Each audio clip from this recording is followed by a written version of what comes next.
Welcome on back, everybody, to episode 96 of Streaming at the Mouse, where today we're going to talk about the latest episode of Marvel Studios' What If Killmonger rescued Tony Stark. Sit back, relax, this is Streaming with the Mouse.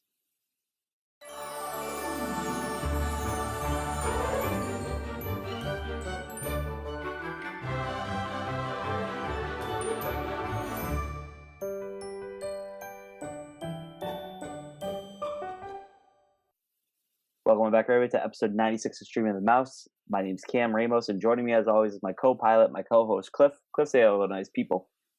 I will absolutely say this episode's title was incorrect. He did not save anyone. I don't even know. Technically... He did, and then he didn't. But it was a good episode, and we're definitely going to talk about this latest episode. But before we do that, Cliff, how are you, buddy? I'm doing well. I was wrong about my prediction. I was expecting whoever we follow is supposed to be the good guys. Didn't turn out that way. I mean, you were very wrong. Did not turn out that way at all. But very interesting. Interesting concept. I have a few ideas of what this episode means and what the message was sending. It'll be interesting to go through that. Yeah, and I've only gotten a chance to watch this episode once, and I really think this episode, I thought it was really good, but it's definitely confusing and puzzling at times because there's just so much double-crossing going on that I lost track at some points of what was happening. So I think a rewatch of this episode is definitely going to help me in the future, but we'll try to get through it today. Before we talk about this latest episode of Marvel Studios' What If, Cliff, we have a little bit of news that you wanted to share. Yeah, so there's not much going on since we covered everything and the kitchen sink, a little Disney bad pun in there the other day in the last episode, but this is also speculative. So in the words of Marvin Gaye, I heard it through the grapevine, supposedly they are in pre-production of a live action Marvel Zombies movie. I'm not surprised if that's you hope not. I don't care. I said it. I'm not a zombie guy. The What If episode was a nice 33 minutes. I don't want any more Marvel Zombies. No, thank you. I'll move on. Thank you very much. I would like it. I think it would be cool. And it's so easy. You can easily bring back Captain America, Iron Man, because you just don't have the actors play them. They don't even speak. You just got to use prosthetics to kind of make them look like that. I think Tom Holland would be really fun in a Marvel Zombies movie. I'm sure I'd like it, and I'm sure I'll watch it. No, I know I'll watch it. I'm sure I'll love it. We know you'll watch it. It's just nothing that I'm like, I don't know, this is not going to get me excited until, if this actually happens, until I get like more news about it or a trailer. I'm just like, if it happens, whatever. This is completely speculative. This was just people were talking. I saw multiple news outlets report on it. Mostly like comicbook.com did it. Not always. They just take what they see. Here's the one question I'll ask you. I don't even care if you want to see it or not. What would this be rated? What would you rate a Marvel Zombies movie, or what rating would you want on a Marvel Zombies movie? PG-13, because I'd be too scared to watch a rated R zombie movie. I'm gonna be completely honest with you. I'm a little baby when it comes to that stuff. So I hope it. I don't think we'll ever see Marvel go anywhere close to rated R unless it's Deadpool. That's the only one I think they'll ever do rated R.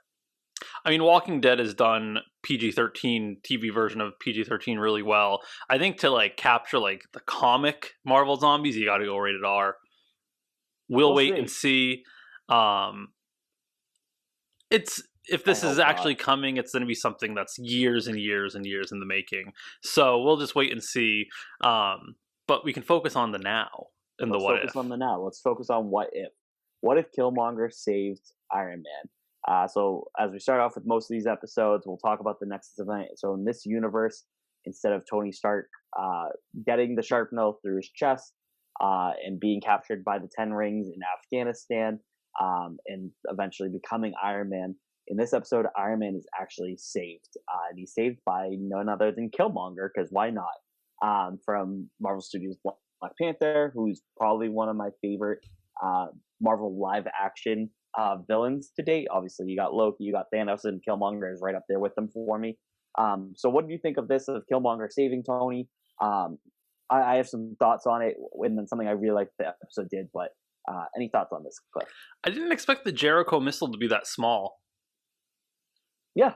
That was something that was weird to me. How he just literally palmed it and just goes whoop, Right. gone. He was able to throw it like a football. I liked how they used the like no peace signs, like or no gang signs, and he does that. I liked.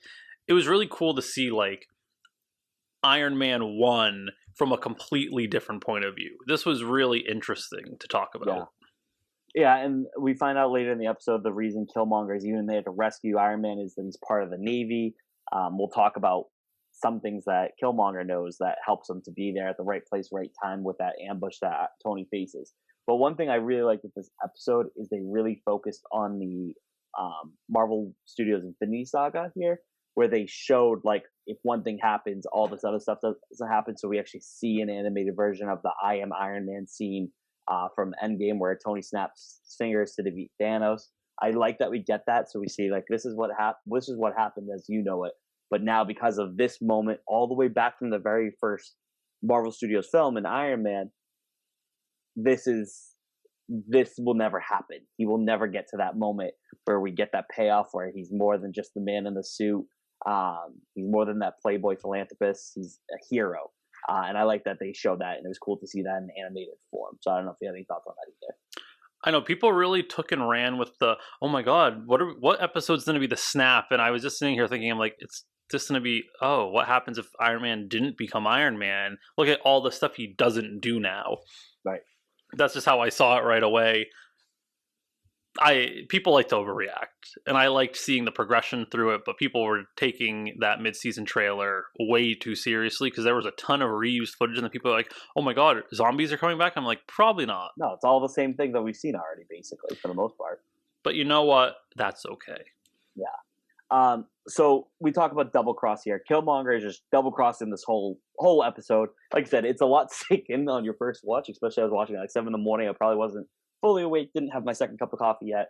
But essentially what he was doing was Killmonger, basically like got onto Tony Stark's good side because he found out the plan from Obadiah Stane that Obadiah Stane basically set up with the 10 or collaborated with the 10 Rings to try to kill Tony Stark.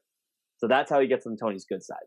Then he tries to go find or then he talks to Tony and he wants to create these like AI weapons to take out like the fact that we have to have real soldiers in war kind of thing. So the next 21st Evolutionary War, kind of something that Tony wanted to do with the Iron Legion. They end up getting that done, but to do that, the best thing that they'll need to do, because the arc reactor isn't a thing, even though it was funny, Iron Man mentions, what if we miniaturize the arc reactor? No, that would never happen. They would get vibranium to house the power unit for this.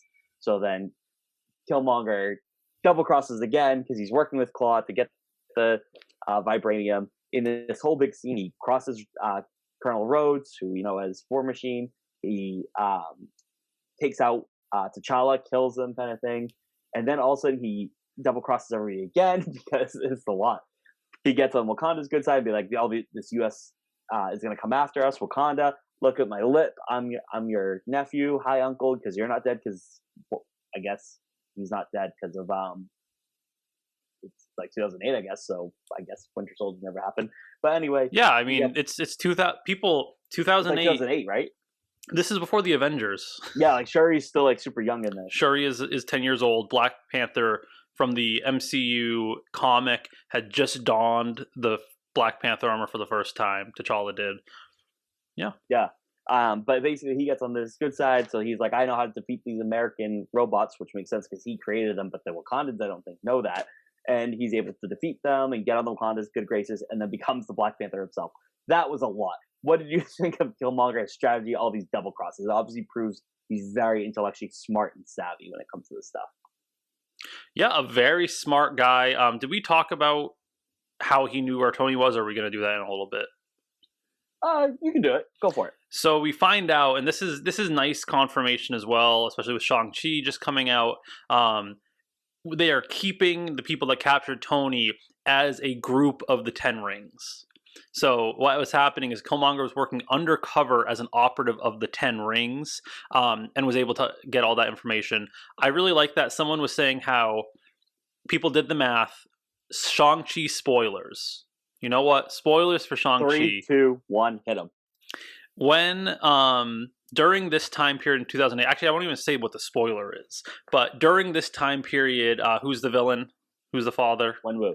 Wenwu is actually has hung up the rings at this point. This is still in the time period where the rings have been hung up and he is no longer active in the 10 rings, but it's cool that the 10 rings were still active when he was not there. That's what I liked. But it was cool to see the 10 rings mentioned, and that sometimes they retcon stuff. I'm really happy they didn't at this time. Yeah, it's all everything that we would have known in the first Iron Man movie at this point. Absolutely. Let's talk about that cool AI tech that Tony and Killmonger created together. You mean the weeb stuff? Yes. The weeb stuff? So cool. This is like artistically so cool. I love that Killmonger's original plan. He goes, I watch a lot of anime or something like that, or I like anime because you have this big grand design, and Tony was able to par it down a little bit, but to get essentially the desired outcome of what they want with these AI tech machines. Obviously, it does not look like anything like what the Iron Legion, Iron Man suit looks like, because again, this universe, we don't have Iron Man. He never got hit with that shrapnel because Killmonger was able to save him. Any thoughts on this? Yes, first off, I am not an anime fan. My anime kind of stays directly with Avatar: The Last Airbender, and kind of starts and ends with that. We will be anime fans on Friday. 2 weeks, or is this week? It's the 20th. Is this when Star Wars Visions comes out? I believe Star Wars Visions comes out. Well, you'll be watching this on Monday. Oh, sorry, I forgot what timeline right now. We're recording for people. Yes, Visions is out for when you're watching this, not when we have done this though. But yeah, we'll be coming out of fans next week. But sorry, continue. Yes. Michael B. Jordan is a huge fan of anime, so I liked how they incorporated that in his character. Really, this timeline, and someone did say it, really what this timeline is literally just that Tony Stark becomes Justin Hammer. Right. He creates AI and gets betrayed by the guy that fixed him, that helped him. That's really what it is, in my mind at least. And we get more double crosses in this too, so obviously I already mentioned Killmonger kills T'Challa because I guess his big plan is he's going to become the Black Panther, and we get that at the end, and we'll talk about that later too. He also is responsible for killing Tony when Tony figures out what the heck he was doing and saying like, "Hey, like Jarvis sees everything." So Jarvis saw him. Did he kill Colonel Rhodes? Did he kill Rhodey? Yes, he killed Rhodey, and I would also like to congratulate Don Cheadle for his Emmy nomination for his guest star appearance in this one episode for 5 minutes in Marvel's What If. Basically, Tony finds out that he killed Cody, or I don't want to say Cody because I'm thinking Cody Rhodes, the wrestler. I don't know why I'm doing that. He kills Rhodes. He kills Black Panther. Tony tries to confront him. Has this big thing like, listen, all these AI robots, they're your moves kind of thing. So Killmonger has to like be on the offensive, come up with something creative. He ends up destroying the AI tech that was going to come after him and kill him, and he ends up killing Tony. Just really crazy stuff. So in this universe, we really will never get Tony doing the snap in Endgame because he is very dead in 2008, which is not where we were at in 2008's Iron Man. DEAD, dead. Marvel is sick. Marvel is sick and twisted when it comes to Tony Stark and Vision. That is all I will say. Yeah, they love to do that stuff. Let's talk about something. So basically, at the end of the day, Killmonger is able to become the Black Panther because he has the trust of Wakandans. He has the trust of King T'Chaka, which is really great, and he bestows the power in memory of his late son T'Challa, who again he has no idea Killmonger killed. And we get to see the scene where where Killmonger receives the herbs to become the Black Panther, and he actually goes to the ancestral plane. And I was so excited for this scene because I think the ancestral plane scene in the first, I guess the only Black Panther movie at this point, it's one of my favorite things in Marvel that they did. Like I love that whole aspect of getting to talk to somebody who's passed on to the ancestral plane. So in this case, Black Panther, T'Challa, and Killmonger get to have a conversation where Black Panther kind of tries to be like, listen, like, was it worth it? Like, did this do it? And obviously we get Chadwick Boseman doing that role. And it wasn't so much that got to me, that conversation between him and Killmonger. It's the fact that it was Chadwick Boseman in the ancestral plane, knowing in real life that Chadwick Boseman has passed away. I don't know, something about that got to me a lot, and I lost it a little bit this morning. Like that whole thing got to me a little bit. People were very mad about that. Not mad. Why? They were like, Marvel, I haven't please. seen anybody be mad. No. You always say people are mad. I've never seen people mad for the most Oh part. my god. For You what have your selective Yeah. selective memory here. No, people are like fake mad like, Marvel, you really need to stop having Chadwick Boseman talk about death. Oh, okay, I got you. Okay, I thought you were actually. I was like, people. No, people were I've seen not. nothing but love for it. The What do you funny make of this conversation in the ancestral plane between Killmonger and Black Panther? I mean, so we know from the mid-season trailer that Yeah. Pepper and Shuri team up against this version of Black Panther. So there's 2 points I want to make here. So I really hope if like Black Panther threatens him and says, T'Challa threatens him and says, you will either pay for it in this life or with us, like on one plane or the other. I really hope he dies and all the Black Panthers like maul him at the end. I would really like that. That'd be insane. The other thing that this is more important, less important, it doesn't matter. The thing that I am more like, oh, this could be really good, is this was Marvel finally saying, shut up about bringing back Michael B. Jordan as the new Black Panther. Killmonger will never be a good Black Panther. He is evil. He is always evil.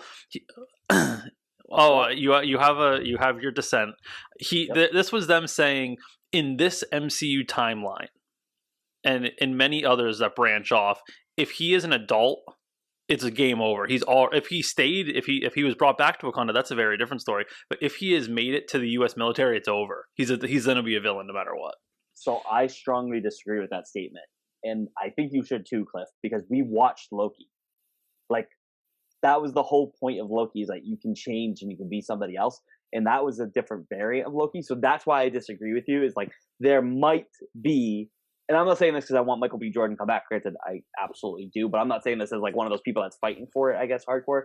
But I guess my point is that there might be one single universe where he could be a good Black Panther.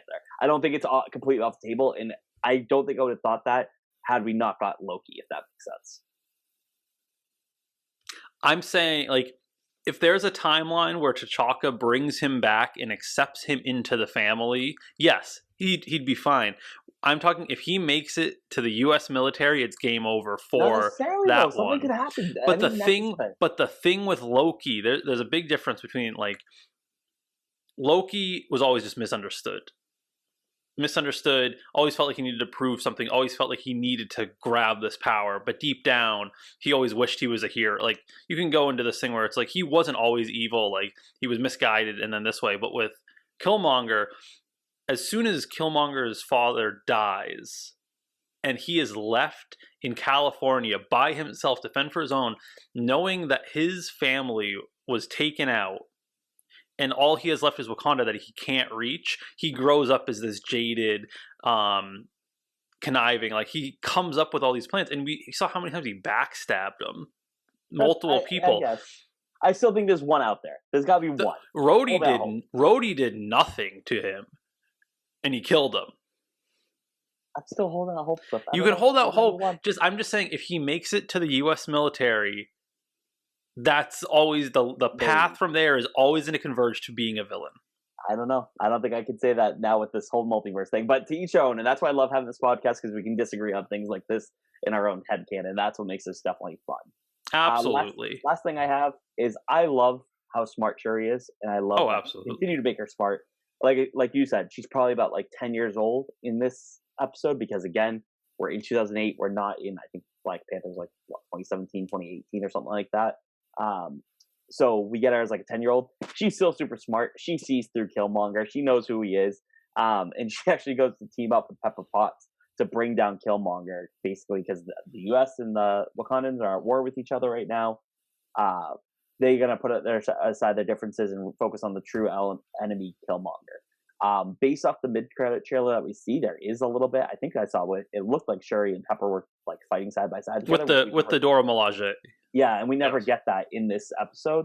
So maybe that's going to be the first time we see um, that we see a continuation of one of these what if stories. Because so far they've all been separate realities at this point. So maybe eventually they all are going to converge into one story. Because I don't know how else we get that scene unless it's a completely different branch reality and they're teaming up together for some other reason. But I love that we have a young Shuri who's so smart and can figure out Killmonger's duping the United States and Wakanda all together. I love that.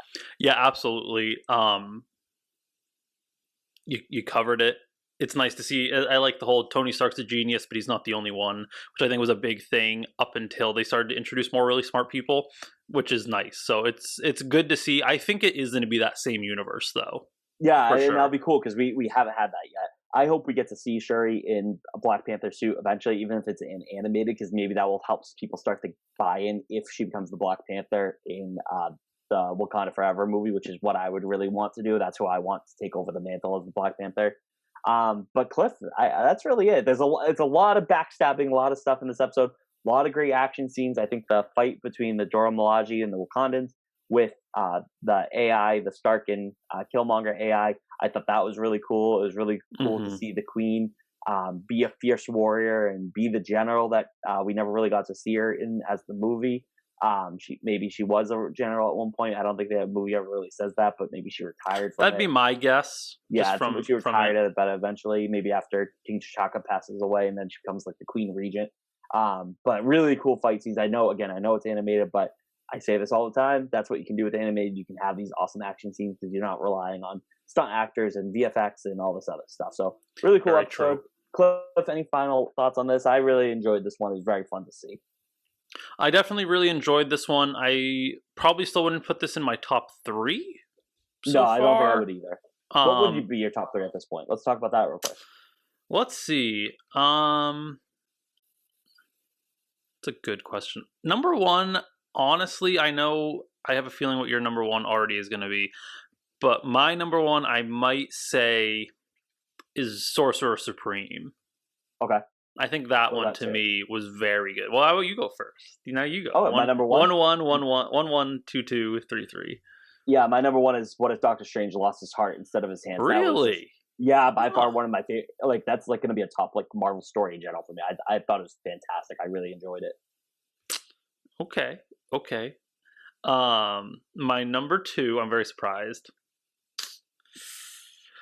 My number 2 probably is What If Zombies. To me, that was really cool, and I can get behind it really well personally. My number 2, which my guess is that you were thinking this would be my number 1, but it's What If T'Challa became Star-Lord. Yes, that was my guess. My number 3 is a tough one though, and I'll go real quick. Mine is probably between the What If Zombies. I know I'm not a zombie guy, but I thought the episode was really cool, and I really like the Living Avengers team that was there. But it's probably between What If Zombies and the Captain Carter episode. I think I'm going to give a slight edge to the What If Zombies just because my biggest complaint with the Captain Carter was how fast-paced and how quick it was, where I wish there was just like an extra 5-10 minutes to let that episode breathe a little bit. So I think I'm going to go with that, and I'm going to go with my worst episode being What If the World Lost Its Mightiest Hero so far. What about your number 3? My number 3 definitely is What If Star-Lord. Just so many good things about it. Yeah.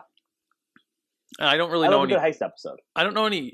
That's true. It loses points because it's a heist. And yeah, it edges out for sure. There's a big like for you. It's like 3-4, like very close. My 3 and then my 4 would be Agent Carter or Captain Carter. Too fast, way too fast. That one to me didn't age well. It's still good. But like after we've seen what everything else is, I'm like, okay, you packed the entire Captain America movie into 30 minutes. Calm down. Yeah, and that was interesting for the very first episode. I think What If Zombies is like a solid 3, and then I think my 4 could switch between Captain Carter and Killmonger. I think those could easily swap, excuse me. But yeah, Cliff, where can people find you on Twitter if they want to continue this conversation? Anything else like that? I will also just add. Oh yeah, sorry. Captain Carter. This is just one last thing. Captain Carter. I really like the concept of Captain Carter. The fact that we heard that Haley Atwell might be reprising her role as Captain Carter in Multiverse of Madness in live action is really cool to me. Yep. They just needed to slow the plot down, and it was very much copy paste. That's Sure. the main thing to me. But you can find me at CPRobinson81 on Twitter. And you can find me at CamRamos95 on Twitter. You can find the podcast on Twitter at Streaming the Mouse. You can find us on Facebook and Instagram at Streaming with the Mouse. You can also find us on our website, cprob.com/streaming mouse. You can also find us on Apple Podcasts, iHeartRadio, Spotify, and Google Podcasts, as well as our YouTube page. Type in Streaming with the Mouse, Disney Plus Podcast, and you should be able to find it there. Please make sure to rate, reviews, like, subscribe, all the things that the different features and different platforms have. But yeah, thanks so much for having this conversation, Cliff. I really appreciate it. Thanks so much to everybody for listening. Cliff will definitely be back with our next episode about What If. We're still figuring things out because by the time you're listening to this, I'm in the middle of my honeymoon. I already have a Galaxy's Edge lightsaber in my hand and a pineapple float in the other. So we'll see when we get back. Cliff might have a special guest. If not, then I'll be back for the next episode. Do you mean a Dole Whip float? Did I say pineapple float? Yeah. Yeah, same thing. How rude. Well, it is what it is. But thanks everybody for listening. We really appreciate it. We'll talk to you very soon. Have a magical day. Bye, guys.